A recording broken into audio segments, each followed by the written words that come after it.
What's going on? This your man's Moo Man on the mic with another episode of the Initiative Podcast where we get into everything: celebrity news, world news, sociology, psychology, and WTF. Let's go.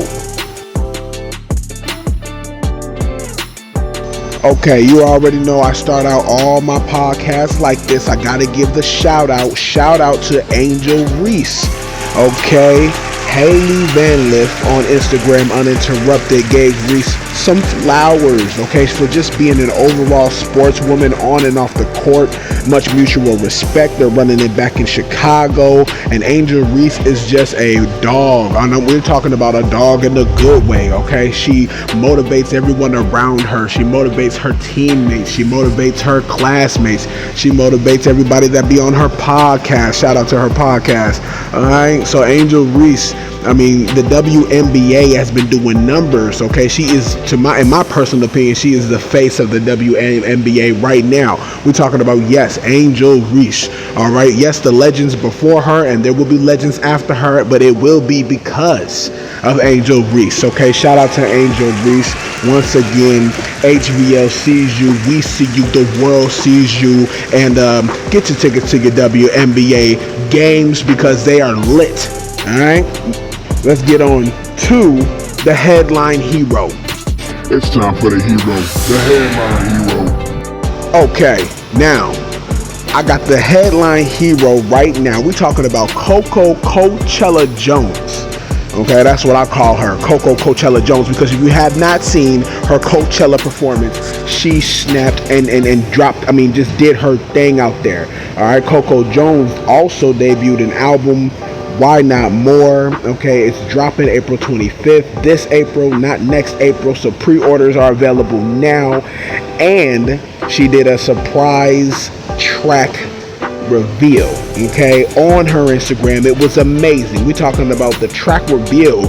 That was a show in and by itself. Now, if you ever had any kind of creative ideas to drop a track reveal, okay, Coachella Jones did that, all right, and I love it. If you didn't, go to her Instagram right now and check it out. She has tracks, hits on tap is exactly what I'm saying. Keep It Quiet, Taste, On Site, AEOMG, Hit You Where It Hurts, Other Side of Love, Here We Go, Thing For You, Nobody Exists, You, Most Beautiful Design, Forever Don't Hit Like Before, Why Not More. Boom, okay, drop another sniper bullet for Coachella Jones, because that's what I'm calling her from now on. I'm sorry. All right, again, if you have not seen her performance, she was amazing, and everybody was amazing at Coachella. Shout out to everyone that was there, from Megan Thee Stallion to Sierra. All I'm saying is to Monet. All I'm saying is Coachella Jones did her thing. I'm always a fan. I've always been a big fan of Coco Jones ever since her last album. We looking forward to this album. This is gonna be nuts. And now the only kind of collaborations that I seen was Future and London on the track, which are dope all by itself. Okay, that's gonna be one of the dope. She's going for, best R&B album of the year, I'm sure, kicking off her tour May 6th in Philly. All right, it's definitely giving best R&B album of the year already, and it ain't even dropped yet. All right, The Flames, it's hot right now, okay? And she's rounding up the tour in Nashville June 26th, and I can only imagine how she's gonna end it, because she's starting it out with a bang, okay? Again, pre-orders are on sale right now. The album is gonna be crazy. She's going on tour, and she's going to be killing it, all right? Boom, shout out to Coco Jones. We moving on. She is the headline hero. The headline hero. Okay, now let's get into... We on the hunt. Let's get into some headline hunting. We got Eric Bellinger and Nick Cannon on Wandery Media. We playing spades on YouTube, talking about writers and publishing, and how writers and publishing, or writers make more money than the artists. You know what I'm saying? IP is everything in the future these days. And when it comes to writing, and then when it comes to artistry, artistry actually is about both. But don't get it wrong, performance and writing are two different things. Okay, all right. An artist can grow old and his performances dry up, but the writing, the song, the music itself lives on.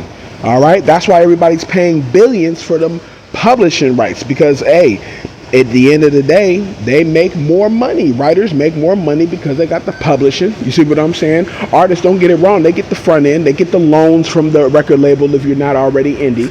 You see what I'm saying? They get if you got your money right and you got your business right, you got the club, you got the door, you got a percentage on all of that, a percentage on the alcohol, a percentage on the merch if it's not all your merch, a percentage on promotion if it's not all your promotion, and a percentage on the back end. You see what I'm saying? But that's only if you're a smart artist. There's not too many smart artists these days in this day and age in this game. I'm sorry, but that's just the facts. I haven't seen too many of them, all right? And I've been in this game for a long time, or rather I've been a witness and a fan and a product of this game for some time. Don't get it wrong, I'm a business mind myself, which is why I say I haven't seen too many smart ones, okay?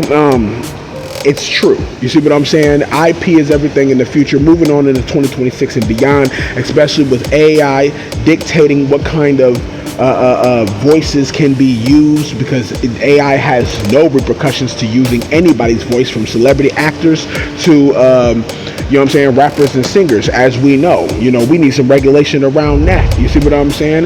That might undercut the writing publishing value. To be honest with you, if AI is just taking, you see what I'm saying, people's voices and putting it on different songs, I mean, that's neither here nor there. The point is, that is a potential problem. Eric Bellinger and Nick Cannon definitely discussed it. They got $1 million worth of game. Shout out to the podcast, $1 million worth of game. They dropped $1 million worth of game on We Playing Spades on YouTube. Wandering Media overseeing that. I advise y'all to go check that out. They get into some pretty cool conversations. You already know how Nick Cannon and Eric Bellinger do. Alright, I mean, they're pretty cool. You see what I'm saying? Let's move it on. We on a hunt. Will Smith.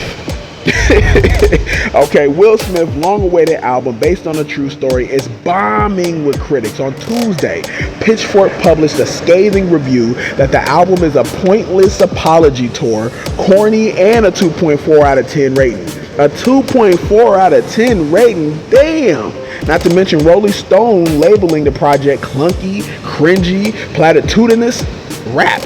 Okay, if you don't know what the word platitudinous means, I highly advise y'all to look that up. Okay, because it's an intellectual insult.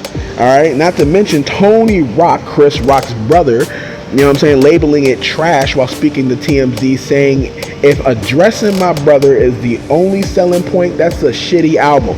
Okay, I haven't even heard the album since it's dropped. The only thing I heard was that he was speaking on my brother. Dang, that's crazy. You see what I'm saying? I mean, and mind you, I'm a Will Smith fan. But then so are the critics, because comedian Michael Che poked fun at the album on Saturday Night Live, saying Will Smith has released his first new album in 20 years, and ironically, this album doesn't slap. Okay, I don't really have the instruments on my recording devices to do but you understand what I'm saying. That was kind of a funny quip. I mean, man, I can't believe it. You know what I'm saying? I mean, and I definitely heard the album. To me, it's classic for, if you're a Will Smith fan of his music, as I am, I grew up on his music, you know what I'm saying, then it's classic Will Smith, you see what I'm saying, bars. Now, if you've been raised on this day and age meter rap, you know what I'm saying, then you're not, it's all of it's gonna not only gonna fly over your head. Of course, you're gonna think it's kind of trash, it's kind of weak, the bars are kind of dated, But I personally enjoy the album. I'm just a fan. I'm not sorry. I am a Will Smith fan. Okay, now, but the critics are not. So I mean, I need y'all opinion on this. What do y'all think? Hit me in the inbox. Hit me with some messages. Hit me with some comments. But I mean, that's the audacity of everyone thinking and saying that it's just terrible. I can't believe it. Will Smith, not Men in Black Will Smith. Okay, did he not just come out with Bad Boys 4? Y'all better leave that man alone and let that man cook. He's cooking, okay?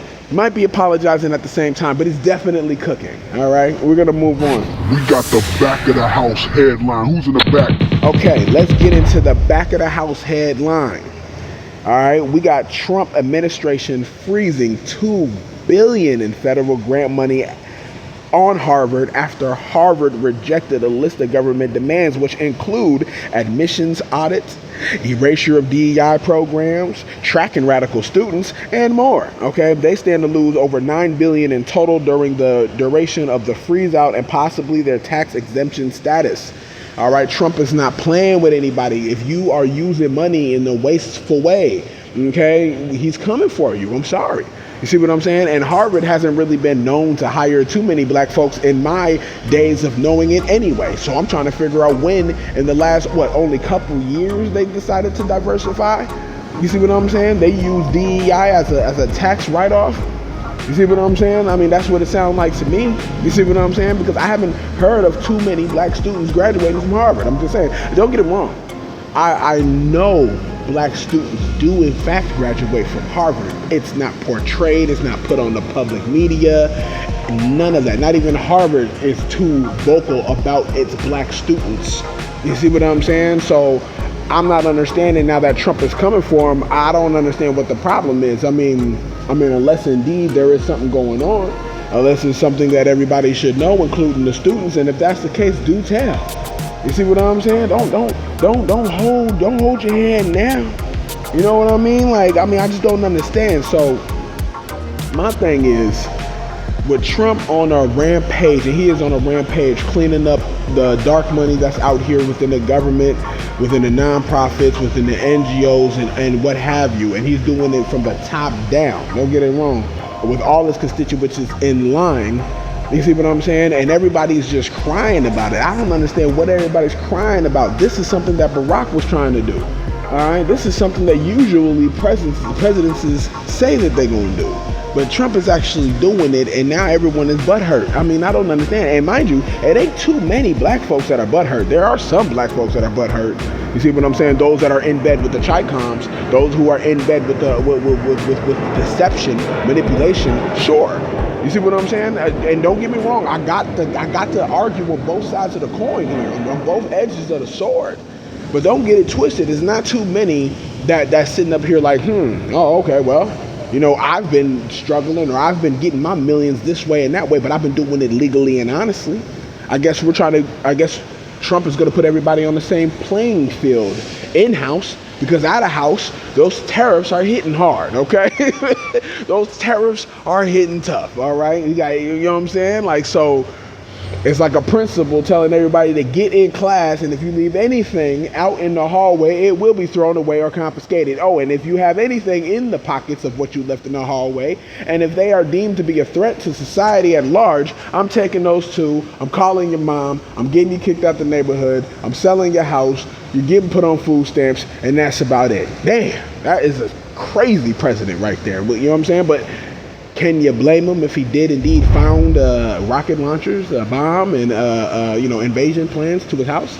And that's the analogy that I use. Okay, that is the analogy that I use. All right, so that's what I take away from the headline hero. That's what I'm taking away from the headline hunting and the back of the house headlines. Those are the 3 new segments that you can look forward to on my podcast. It's Moon Man on the mic. Let's get it.